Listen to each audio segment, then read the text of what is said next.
qui m'inquiète le plus aujourd'hui, c'est l'arrivée de Kennedy Jr. comme secrétaire d'État à la santé. C'est comme si on nommait ministre de la Santé chez nous un anti-vax notoire. Cette nomination va booster tous les complotistes du monde, y compris chez nous. Chaque déclaration de Kennedy sera reprise par les réseaux sociaux, amplifiée, déformée. Cela demande non seulement une grande vigilance, mais également une grande réactivité de la part de tous ceux qui sont responsables de la santé en France. Michel Simès est en panique. Et c'est pas parce que son émission à la Noix s'arrête le 31 mai.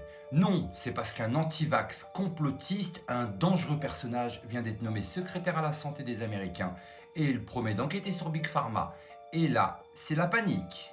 On peut essayer de comprendre Michel Simès. Robert Francis Kennedy Jr., c'est le cauchemar des laboratoires. C'est celui qui ose poser des questions qui dérangent. Et si les vaccins qu'on nous avait vendus efficaces étaient peut-être tout le contraire?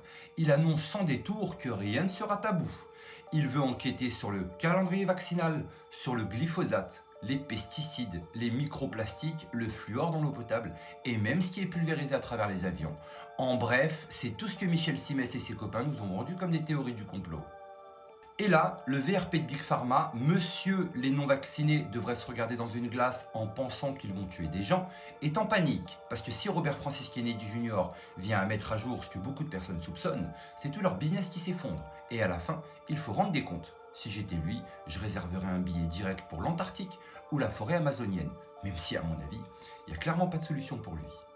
Petit rappel des faits, Michel Simès voulait suspendre les soignants non vaccinés. Il voulait que la presse cesse de donner la parole à des complotistes tels que Didier Raoult. Il voulait aussi faire une chaîne de télévision pour réussir à lutter contre la désinformation. Traduction, censurer toute critique. Bon, dans le fond, on peut clairement se demander si ce n'est pas eux qui étaient des désinformateurs et peut-être même des comploteurs. Et maintenant, il passe à la télévision, pleurant, expliquant que la nomination de Kennedy va alimenter les discours anti-vax. Eh bien oui, Michel, tu sais pourquoi? Parce que ton monde s'effondre, les mensonges ne tiennent plus et les preuves s'accumulent. Et visiblement, vous avez les deux pieds dedans. Mais imaginez un instant, une enquête indépendante sur les scandales sanitaires des dernières années. Une commission qui s'intéresse aux effets secondaires, aux manipulations de données et aux conflits d'intérêts. Vous pensez réellement que Michel Simès va y survivre? Et vous en pensez quoi? Panique de circonstances ou vrai danger pour Big Pharma? Mais n'oubliez pas, la vérité finit toujours par éclater. En tout cas, j'espère sérieusement que tous nos médecins de plateau vont rester sagement en France parce qu'on a vraiment besoin d'eux. Alors n'oubliez surtout pas, on n'est clairement pas au bout de nos surprises.